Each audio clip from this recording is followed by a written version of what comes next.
Nagsisimula ang pelikula sa mga sundalong British na naghahanap ng isang takas na nagngangalang Miller. Si Miller ay isang magnanakaw na madalas na nagnanakaw ng mga armas at bala mula sa mga British at palagi siyang nakakatakas mula sa kanila. Nakakaramdam ng pagkadismaya ang mga sundalong British na naghahanap sa nayon, kahit na pinahihirapan at pinapatay ang mga residente na tumangging ibunyag kung nasaan si Miller. Nang malaman ito ni Miller at ang kanyang grupo ay nagpasya na lumaban sila. Mabilis na gumawa ng isang plano at inatake ang isa sa mga base militar ng Britanya. Ilang taon bago naging tanyag na tao si Miller, siya ay isang regular na binata na nagngangalang Annalisan na mula sa liblib na lugar. Noong kabataan niya ay madalas siyang nakikinig sa mga kwento ng kanyang ina tungkol sa mga Diyos at ang paborito niyang kwento ay tungkol sa isang Diyos na kayang magbigay ng anumang hiling. Ayon sa lokal na paniniwala na ang Diyos na ito ay naruroon sa isang rebulto na nakalagay sa isang templo. Sa kasamaang palad ay pinagbawalan ng hari ng rehiyon ang kanyang mga tao lalo na ang mga mahihirap mula sa mas mababang uri sa pagsamba sa templong ito. Isang araw ay binisita si Miller ng kanyang nakatatandang kapatid na nagngangalang Singolan, miyembro ng Indian Independence Fighters na bihirang umuwi. Dahil siya ay isang takas mula sa mga sundalong British. Noong mga sandaling iyon sinadya ni Singolan na manatili pansamantala dahil ang mga sundalong British ay hindi pa dumaan sa rutang iyon ng nayon. Bukod pa rito, gusto rin ni Singolan na makita ang kanyang ina at nakababatang kapatid na matagal nang iniwan niya. Sa kanyang pagbisita nakilahok din si Singolan sa tradisyonal na seremonya ng nayon na lagi nilang ginagawa taon-taon. Upang gunitain ang kapanganakan ng kanilang Diyos. Gayunpaman sa panahon ng seremonya ay dumating ang mga sundalong British upang arestuhin si Singolan. Dahil sa pangyayaring ito nawalan ng malay ang ina ni Miller at nontog ang kanyang ulo sa isang bato. Samantala nagawang iligtas ni Miller si Singolan mula sa pagkabihag ng mga tropang British. Nang malaman niya ang tungkol sa kalagayan ng kanyang ina, si Miller ay nasaraan ng loob at hindi nakayanan na makita ang kanyang ina na nawalan ng malay. Sa kasamaang palad ang kanyang ina ay pumanaw na naging dahilan upang makaramdam ng tuluyang pagkasira si Miller. Makalipas ang ilang buwan ay sinimulang tanggapin ni Miller ang pagkamatay ng kanyang ina. Salamat sa kanyang mabuting kaibigang si Ayabo na laging nandyan para alalayan at aliwin siya. Isang araw dinala siya ni Ayabo sa Palace Temple para sa isang tradisyonal na seremonya. Kahit na ang mga ordinaryong tao ay hindi pinapayagan sa loob ay sinubukan nilang pumasok sa pamamagitan ng pagbibihis bilang mga royal servant. Ngunit ang kanilang pagbabalakayo ay mabilis na nalaman, buti na lang at tinulungan sila na makatakas mula sa templo ng isang babae na pamangkin ng hari na nagngangalang Velmati. Kasabay nito ang ibang mga taga-nayon na nakalusot din sa templo ay mabilis na pinarusahan ng hari. Nagprotesta ang mga taga-nayon na sinabi na nais lamang nila na sumambol sa templo. Gayunpaman pagkatapos ng insidente ay pinigilan ng prinsesa si Velmati mula sa pagprotesta at sinabi na ito ay magpapalala lamang. Sa susunod na araw ay binalak ni Miller na bumalik sa templo para makita si Velmati. Parang nagustuhan na ni Miller si Velmati at inisip niya na mabait si Velmati hindi katulad ng ibang miyembro ng pamilya ni Raja. Para hindi siya makilala si Miller nagbihis bilang mananayaw para sa seremonyang nagpaparangal sa Diyos. Sa pagkakataong ito ang kanyang pagbabalat kayo ay gumana ng perpekto at walang sino man ang naghinala sa kanya. Samantala si Velmati ay nagplanong umalis sa palasyo at sumama sa mga independent na mga mandirigma. Ang kanyang pinsan ay hindi sumang-ayon sa kanyang plano. Sa kasamaang palad ang kanyang plano ay natuklasan ni Raja. Pagkatapos noon ay galit na galit si Raja at inutusan ang kanyang mga sundalo na hulihin si Velmati. Kasabay nito ay hindi nakatiis si Miller na makitang nahuli si Velmati, kaya't siya ay tumulong. Nalaman ni Velmati na hindi mahirap talunin ang mga tauhan ni Raja. Pagkatapos noon ay tinulungan ni Miller si Velmati na makatakas sa exit gate. Maya-maya lang may dumating na isang lalaki para sunduin si Velmati at siya ang manliligaw ni Velmati. Pagkatapos noon ay nagpasalamat si Velmati at ang kanyang manliligaw kay Miller at mabilis na umalis. Si Miller ay mukhang nalulungkot dahil si Velmati ay umalis kasama ng ibang lalaki. Hindi nagtagal pagkabalik ni Miller sa bahay na mukhang napakalungkot at nadurog ang kanyang puso. Nagpasya siyang sumali sa hukbo ng Britanya sa pag-iisip na maaaring makatulong ito sa kanya na kalimutan ang tungkol kay Velmati at makakuha ng higit na paggalang. Gayunpaman ang kanyang ideya ay tinutulan ni Singolan na miyembro ng Freedom Fighters. Pinaalalahanan si Miller na ang mga sundalong British ay malupit na pinuno na pumatay ng maraming inosenteng Indian.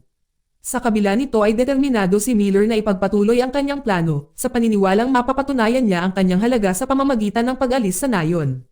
Natatakot din siya, na kahit na umalis ang mga British, ang mga Indian ay haharapin pa rin ang pang-aapi sa ilalim ng mabangis na hari.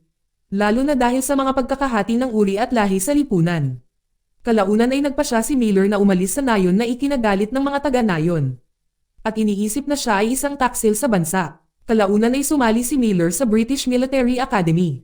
Bago nagsimula ang kanyang mga tungkulin sa sundalo, dumaan siya sa pagsasanay pagkatapos ng mga buwan ng pagsasanay. Binigyan ng mga opisyal ng British ang lahat ng mga miyembro ng India ng mga bagong pangalan. At doon nagsimulang tawagin si Miller sa kanyang bagong pangalan bilang tanda ng kanyang mga nakatataas. Habang nasa academy ay naging matalik na kaibigan si Miller ng dalawa pang sundalo na nagngangalang Stephen at Rafik. At sa kanilang casual na pag-uusap ay ibinahagi ni Miller ang kanyang pangarap na maging isang kapitan. Makalipas ang 2 buwan ay nakuha na ni Miller at ng kanyang mga kaibigan ang kanilang unang assignment. Ngunit hindi ito naging madali dahil sinabihan silang hulihin ang mga aktivistang Indian na nagpoprotesta. Nang makarating sila sa lugar ng protesta, sinabihan sila ng troop commander na maghanda sa pagbaril. Nang marinig ito, si Miller ay nagulat dahil ang kanilang utos ay hulihin lang ang mga aktivista. Nagsimulang isipin ni Miller na ang pagiging isang sundalo ay maaaring isang maling pagpipilian. Habang itinutok niya ang kanyang baril at nag-aalangan niyang saktan ang kanyang sariling kababayan. Ngunit patuloy siyang itinulak ng matigas na commander kaya nag-aatubili si Miller na sumunod sa mga utos at nagpaputok. Pagkatapos ng insidente, si Miller, Rafik at Stephen ay nakaramdam ng labis na pagka-guilty. Lalo na si Stephen, lumitaw na nanlulumaw si Stephen at sa huli ay ginawa niya ang hindi maisip. Nang makita ni Miller ang kanyang kaibigan na patay, siya ay naging mas malungkot at kalaunan nagpa siya si Miller na magalit. Pagkatapos ay kinuha ang kanyang baril na gustong gawin ang hindi maisip. Ngunit sa kabutihang palad ay pinigilan siya ni Rafik at hinimok siya na tumakas. Pagkatapos umalis sa base ng militar ay umuwi si Miller upang humingi ng tawad kay Singolan. Ngunit ipinaalam sa kanya ng mga taga-nayon na isa sa mga nagprotesta na namatay si Singolan mismo. Pagkatapos malaman na ito ay hindi mapapatawad ni Miller ang kanyang sarili dahil napagtanto niyang ang kanyang mga aksyon ay humantong sa kalunos-lunos na pagkamatay ni Singolan. Bukod pa rito ay pinalayas siya ng mga taga-nayon na nakikita siyang isang taong pumanig sa mga kalaban. 2 taon ang lumipas, si Miller ay nabubuhay bilang isang gala, pagkatapos ay sumali siya sa isang grupo ng mga magnanakaw na pinamumunuan ng isang lalaking nagngangalang Kanaya. Hindi sinasadya na kilala ni Miller si Kanaya at ang kanyang mga kaibigan sa isang laban sa mga sundalong British. Dahil sa kanyang mga kakayahan sa pagbaril ay inanyayahan si Miller na sumali sa mga magnanakaw. Mula sa puntong iyon ang kanyang pangalan ay kumalat ng malawak at binansagan siya ng mga autoridad ng Britanya bilang isang kriminal. Nag-alok pa sila ng malaking gantimpala para sa sino mang makakahuli o makakapatay kay Miller. Gayunpaman hindi pinansin ni Miller at ng kanyang mga kasama at ipinagpatuloy ang kanilang mga pagnanakaw. Habang ang mga sundalong British ay nakita si Miller at ang kanyang mga kasama bilang mga kriminal.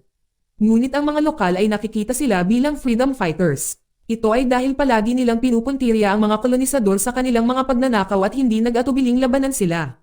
Bukod pa rito ay ipinagbili nila ang mga ninakaw na armas at ginamit ang pera upang suportahan ang mga mandirigma.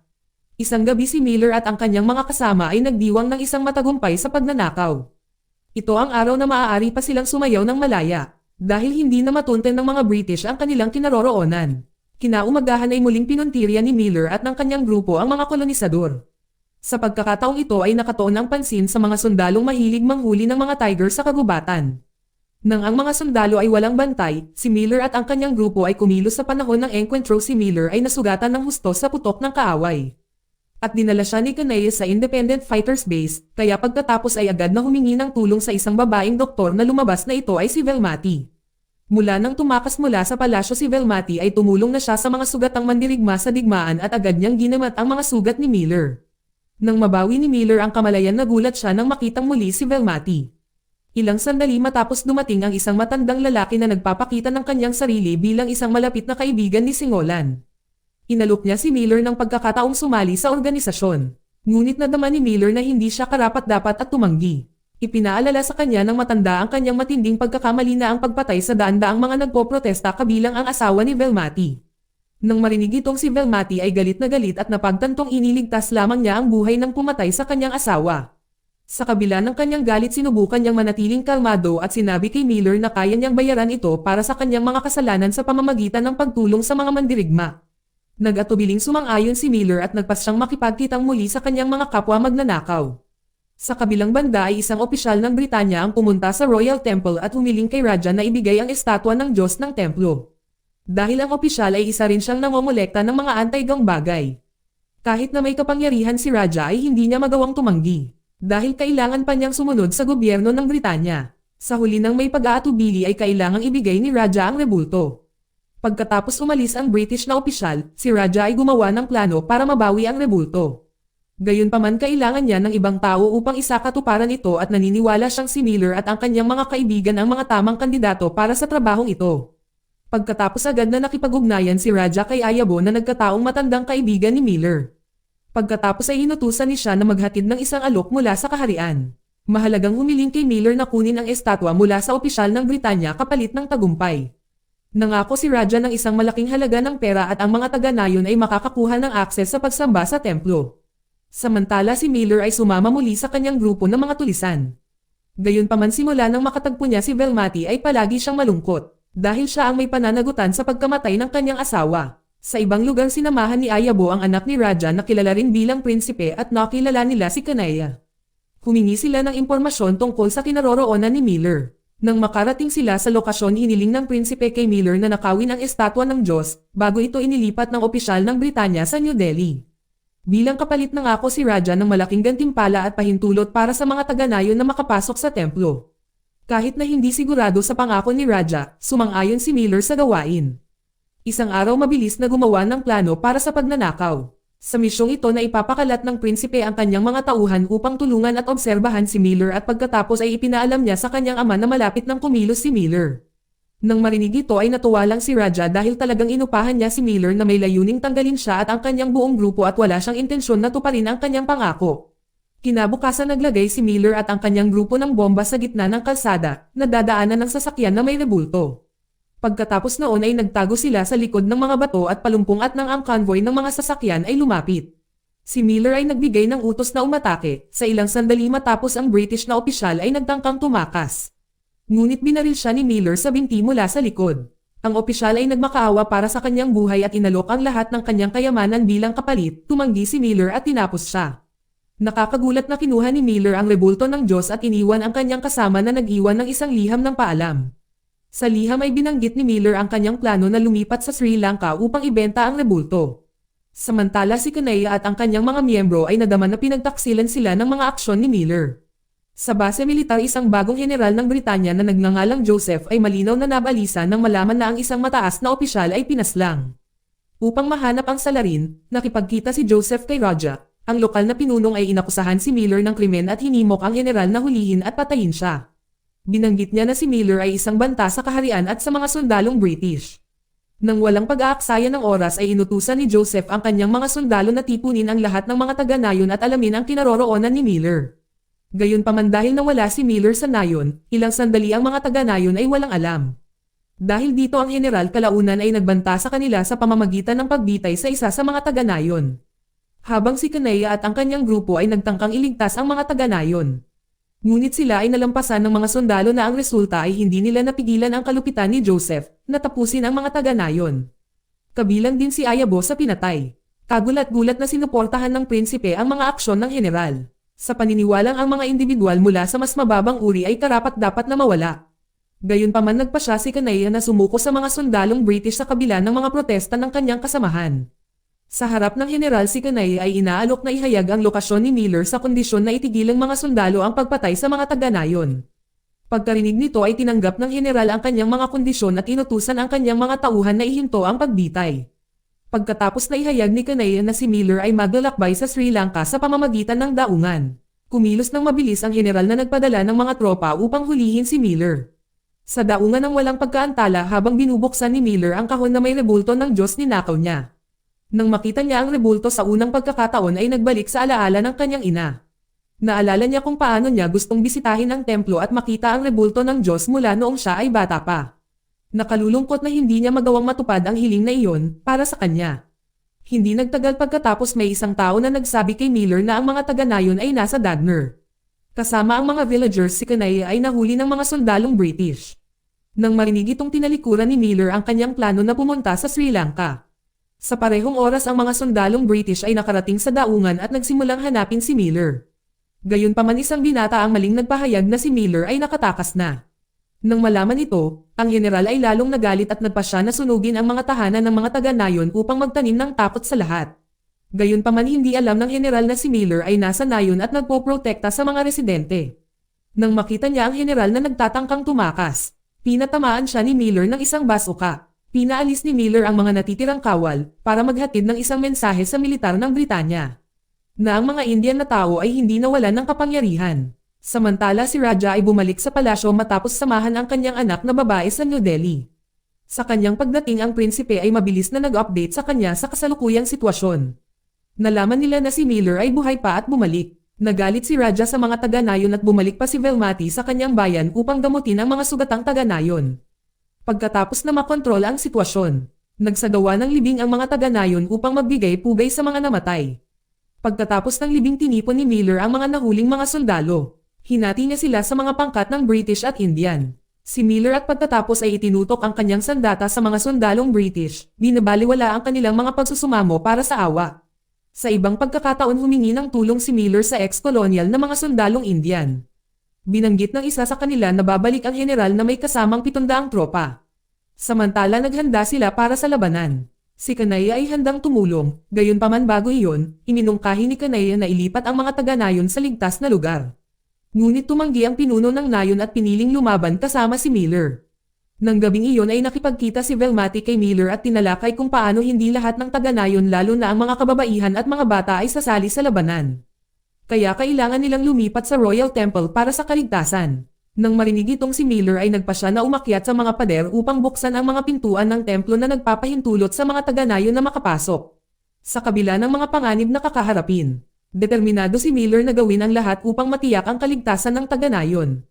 Gayunpaman inutusan ni Raja ang prinsipe at ang mga gwardya ng palasyo na bantayan ang pasukan ng templo sa pag-asam na ang mga taga-nayon ay maaaring magtangkang pumasok ng palihim.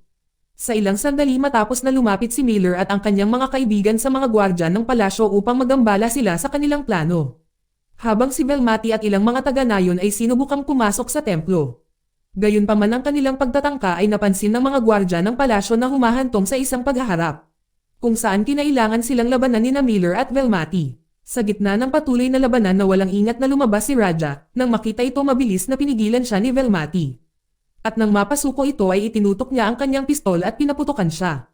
Samantala si Miller ay nagtagumpay sa isang tunggalian laban sa prinsipe. Humanga sa kanyang husay ang mga gwardya ng palasyo ay sumuko at sumang-ayon na makipagsanib puwersa sa mga taga-nayon. Maliwanag na kailangan lang ng India ang pagkakaisa upang ibagsak ang mapang-aping mga kolonisador. Di nagtagal pagkatapos ay binuksan ni Velmati ang mga pintuan ng templo na nagpapahintulot sa mga taga-nayon na makapasok. Sa wakas ay maaari na nilang mapuntahan ang sagradong lugar na ito pagkatapos ng mga taon na ipinagbabawal. Kasama ang mga taga-nayon na ligtas sa loob. Ipinaalam ni Miller sa prinsipe na ang kanyang pamamahala ay natapos na. Sa kabilang banda ang mga sundalong British ay naghahanda na sa kanilang mga sandata sa ilalim ng utos ng general. Inutusang paksain si Miller at ang lahat ng mga taga-nayon. Habang papalapit ang mga sundalong British ay inutusan ni Miller ang kanyang mga kasama na maghanda. Pagkatapos ay lumakad siya patungo sa mga sundalo ng kaaway na nag-iisa na nagpapakita ng kanyang katapangan. Nang nasaksihan ang katapangan ni Miller naramdaman ng general na minamaliit siya. Ang general ay nagutos ng pag-atake, ngunit hindi nila alam na si Miller ay naglagay ng maraming bitag. Salamat sa mga bitag na ito kalahati ng mga sundalong British ay mabilis na natalo. Samantala ang mga taga-nayon ay nagsimula ng isang pag-atake, ngunit ang general ay may mga backup na tropa at nadaig sila. Kahit na si Velmati at ang mga gwardya ng palasyo ay nahirapan na pigilan ang kanilang mga pag-atake. Ngunit mula sa malayo isang sundalong British ang nagtaksil sa general at ang nakakagulat ito ay si Refik. Kasabay nito ang mga tropang British na nakalusot sa mga pintuan ng templo at handang salakayin ang mga taga-nayon. Buti na lang si Miller at ang kanyang mga kaibigan ay nakatanggap ng tulong mula sa mga miyembro ng independence fighters. Kabilang si Singolan, nakaligtas pala siya sa pamamagitan ng pagtakas ng pinaputukan ng mga kolonyal ang mga demonstrador. Nang walang pag-aalinlangan sinimulan ni Singolan na isa-isang ilabas ang mga sundalong British. Nang makitang buhay si Singolan mas lalo pang na-motivate si Miller lalo na sa tulong ni Refik at ng kanyang mga kaibigan. Sa kanilang pagtutulungan sa wakas ay nadaig nila ang kalaban ng mga sundalo. Kasunod ng kanilang tagumpay sa labanan humingi ng tawad si Miller kay Singolan para sa kanyang nakaraang desisyon na sumapi sa kolonyal na hukbo. Inamin niya na dapat ay nakinig siya sa payo nito at nanatili sa nayon. Nang marinig ang mga salita ni Miller, pinatawad siya ni Singolan ng buong puso. Gayunpaman ang laban para sa kalayaan ay malayo pa sa pagtatapos, habang sinakop pa rin ng imperyo ng Britanya ang lupain ng India. Mula sa sandaling iyon nagpasya si Miller na sumali sa organisasyon ni Singolan upang wakasan ang kolonisasyon. Sa pagtatapos ng palabas, ang mga taga-nayon ay nag-organisa ng isang relihiyosong seremonya at nanalangin para sa kaligtasan ni Miller at ng iba pang mga fighter. Mula noong araw na iyon, tinitingnan nila si Miller bilang isang mensahero ng mga Diyos na magdadala ng kaligtasan sa mga Indian. Salamat sa panonood, kaibigan.